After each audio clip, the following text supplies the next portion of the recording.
Back in studio alongside the Mac Man. This was not the game that Miami maybe expected with the season on the line, everything on the line. What do you look at when you see Miami now 1-10 since the start of 2023 against winning football teams? Is this sort of funny money when we're looking at Mike McDaniel and this Miami team? It looks really funny when you put up to the light. They don't have an identity, Joe. On either side of the football field, they have no identity. They're an offense that's more of a finesse-like offense. When you look at the misdirection, they try to trick you a little bit, but they don't have the ability to do what Houston can do with Joe Mixon, which is run down the teeth of opposing defenses. Defensively today, they fought, but they still missed the physical stoutness at the point of attack that they need to have to be able to find ways to win ball games like they were in today. But this was all about what Houston's defense was able to do, Joe.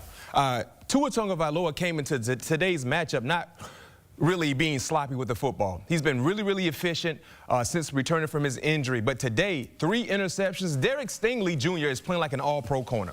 He is a guy who's playing like he should be in that conversation of Pat Surtain Jr. in terms of some of the best cornerbacks in the National Football League. He was outstanding. The defense in totality, once again, outstanding. You look at what they've done, 3 sacks, three interceptions, 2 by Derek Stingley. This is a very, very opportunistic defense in a day where you didn't really get your best from your offense and C.J. Stroud.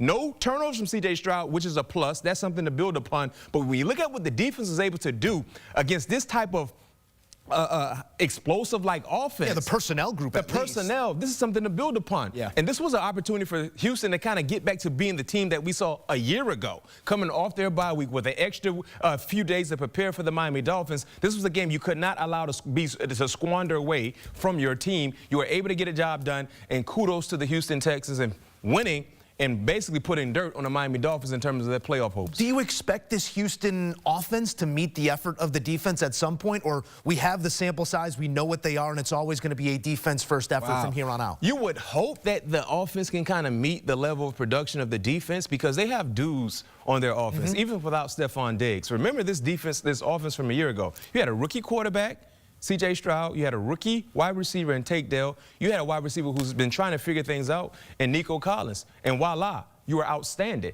Now the expectations are higher for you.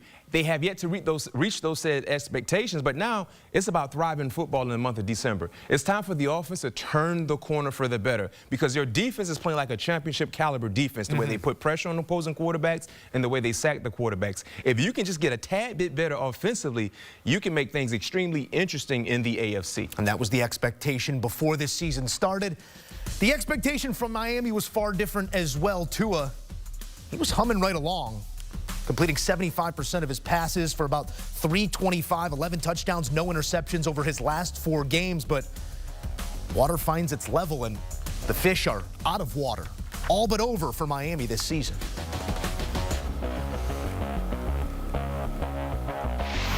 All right, let's take you back out to the stadium for more reaction. Trent Green joining the conversation.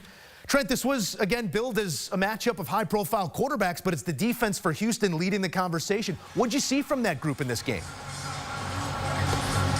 You know, that's the thing. It was a defensive battle. You're right. It was about the quarterbacks. It's about the weapons that they have at the running back position, both in the running game and the receiving game. But it was a defensive battle. You would have never guessed that Houston was going to win this game with 181 yards of total offense and only 12 first downs. Time of possession, they were 7 minutes less than what the Dolphins had. But they found a way to get it done with special teams. They found a way to get it done with defense. Stingley was outstanding today, matched up with Tyreek Hill most of the day, ended up with a couple of interceptions, a couple of huge interceptions in the second half. So really the defense of both these teams played well. It's just the Dolphins offense made more mistakes than the Texans offense. And mistakes, a key word here. C.J. Stroud limiting those, but also, again, limited in the production. Sophomoric this season, I think it can be said, maybe not taking a massive step back, but they have not produced at the level we've come to expect. Are there signs there that it can pick up here down the stretch run, or do you think you know what you're looking at when you look at Houston's offense right now? Well, I think what it is the adjustments, right? He comes in as a rookie, and he leads the NFL in touchdown to interception ratio, and what he was able to do is kind of catch everybody by storm. But now you have an entire offseason. Other teams do, other defensive coordinators. How are we going to defend them? We know what they have. And then all of a sudden, they go out and get Stephon Diggs. They get Joe Mixon. They get some guys that all of a sudden add even more of a dimension to this offense. And I think the thing that's really stood out to me is with the injury to Stephon Diggs, with the fact that they've had injuries on the offensive line, they've had to do some shuffling.